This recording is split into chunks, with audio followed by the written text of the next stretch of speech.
high guys आज कस्तो फिरेछ मलाई सेवा साथीहरु वेलकम छ फेरि पनि मेरो मिनी ब्लगमा अन्जली सुब्बा ब्लगमा सबैजनालाई स्वागत छ निधारको कस्तो बाह्र देखेको निधार पनि लास्टै ठुलो छ कि मेरो साथीहरु निधार चाहिँ खत्रै ठुलो छ अनि आज चाहिँ म मेरो काम चाहिँ नयाँ बस्तीमा जान लागेको होम सर्भिसको लागि केराटिन गर्नलाई बोलाइरहनु भएको छ त्यही भएर हामीले आज चाहिँ पौधा लिएर जान्छौँ अनि मेरो चाहिँ सामानहरू सबै प्याकिङ भइसक्यो 9 बजी छ बिहानको अनि त्यस्तै अब 12-1 बजी होला हामी दुईजना जान्छौँ मेरो साथी पनि मलाई हेल्प गर्न जान्छ उसले चाहिँ फोन गरिसक्यो कतिचोटि 2-3 चोटि होला रेडी भइसक्यो आउँदैनस् न भनेर मलाई त अब टाइम लाग्छ नि त अब बच्चा छ बच्चालाई अब यताउति गर्नु पऱ्यो अनि त्यसपछि पार्लर आयो पार्लर आएर अनि सामानहरू सबै रेडी गरिसक्यो हजुरदेखि छुट्टी होला छुट्नु त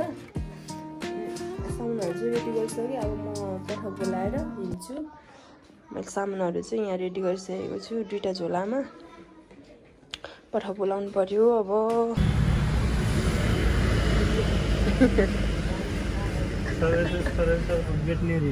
लोकेसन चाहिँ त्यहाँसम्म गेटको रहेछ कता जाने कहाँनिर हो ठ्याक्कै ल्याउन आउँछ मन्दिरमा जाने मन्दिरमा जाने हो हामी चाहिँ हिँडिसक्यौँ ऊ पनि आइपुग्यो हाई गाइस हाई गाइस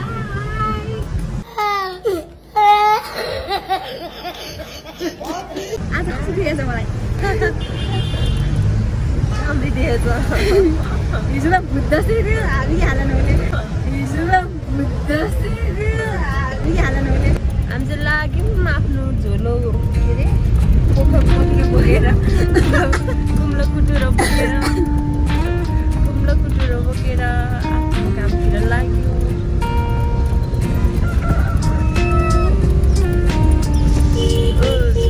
पानी परेर है बिहान वेट गरिरहेको छु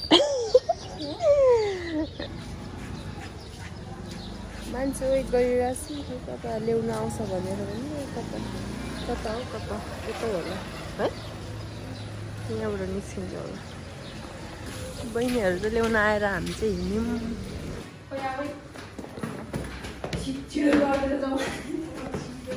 दिने घरमा यहीँ हुने होला नि हामी चाहिँ आइपुग्यौँ अब काम सुरु गर्छौँ अब गर्ने मान्छे चाहिँ को थाहा छैन आउनु भएको छैन को थाहा छैन चिनेको पनि छैन देखेको पनि छैन हजुर 100% दिदीको कपाल चाहिँ यस्तो रहेछ टुप्पी अलिअलि काट्नुपर्छ दिदी अलिक जुर्रा पनि भएछ तपाईँको गर्नु थालिहालौँ दिदी अनि त्यसपछि काम सुरु भयो अब यता नुहाउनलाई कपाल वास गर्नलाई साथीले लग्यो के हल्का मनतातोले हुन्छ केही फरक पर्दैन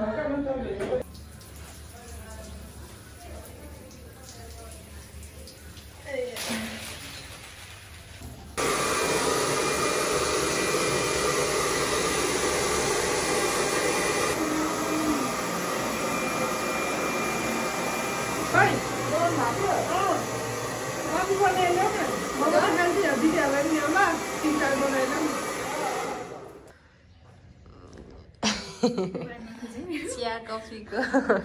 कार्यक्रम कफीको कार्यक्रम हुँदैछ यहाँ दिदी चाहिँ यता हुनुहुन्छ बहिनी पनि कपाल काट्ने भन्दैछ कपाल काट्दिनु कस्तो काट्नु नि सिधा काट्ने स्कुलमा बाँध्नुपर्छ ए स्कुलमा अहिले त्यही भएर मम्मीले नि आउँछ क्या काट्न छेड गर्न त अरू बिर्स्यो मैले कति सिकेको थियो पहिला मैले सिकेको हो नि पहिला न्युयोर्क गएर माइजीले पठाइदियो बिर्स्यो धेरै वर्ष यति काट्नु भयो क्या छोरी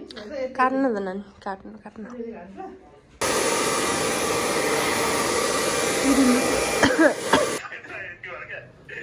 सुन्तला पुष्पा आफैले भन्छ हेर्नु न मलाई आफै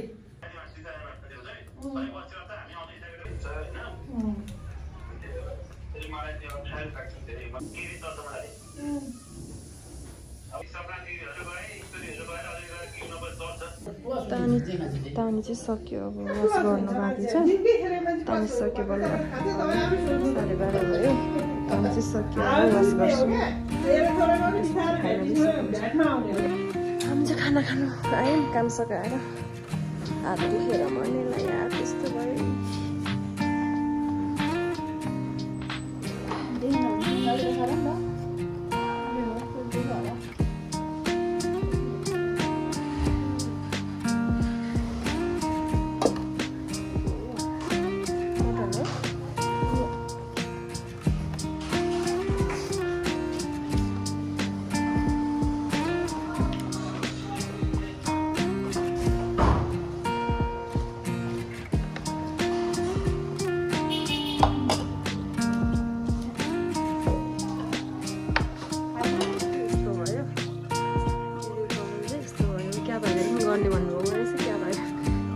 नभनेर चाहिँ अब थाहै भएन हामीले नबुझी आयौँ हामीले चाहिँ क्याटिङ मात्रै गऱ्यौँ यस्तो भयो फाइनली रिजल्ट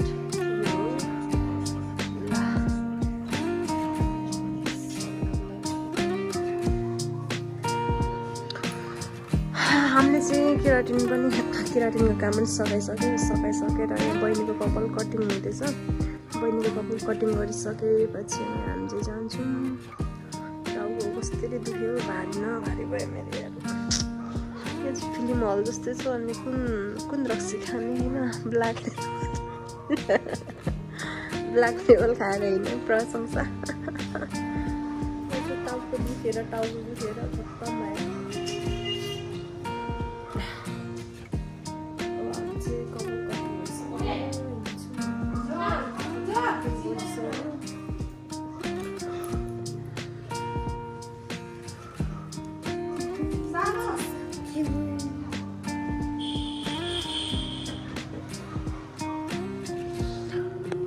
खतरा काट्देऊ बहिनीको खतरा स्पेसली काट्देऊ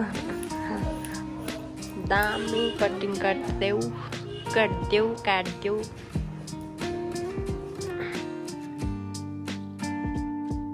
म चाहिँ पार्लर आइसकेँ अहिले चाहिँ अनि काम सकाएर कपाल बनाइसकेर म चाहिँ पार्लर आइसकेँ अनि अघि रुम पसेँ अनि रुम पसेर फेरि पसल आयो अहिले यहाँ 1-2जना दिदीहरू आउनुहुने अरे त्यही भएर म आएँ थकित त भयो पनि अनि कस्तो गाह्रो भएछ टाउको पनि दुखिरहेछ जिउ पनि पुरै दुखिरहेछ कस्तो अनुहारै कस्तो भइरहेछ मेरो यस्तै कलर लाउँदा कस्तो होला है मेरो कपालमा राम्रो हुन्छ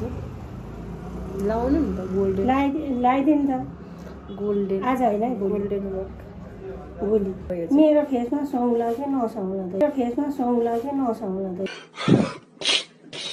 यस्तो कलर अनुहार रातो छ नि त रातो भएको भएर सुहाउँछ तपाईँ गोरी हुनुहुन्छ नि त जे भयो नि रातो न रातो छ कि को गोरो हजुर आइपुग्नु भयो आउनुहोस् वेलकम छ मेरो पार्लरमा मेरो भ्लगमा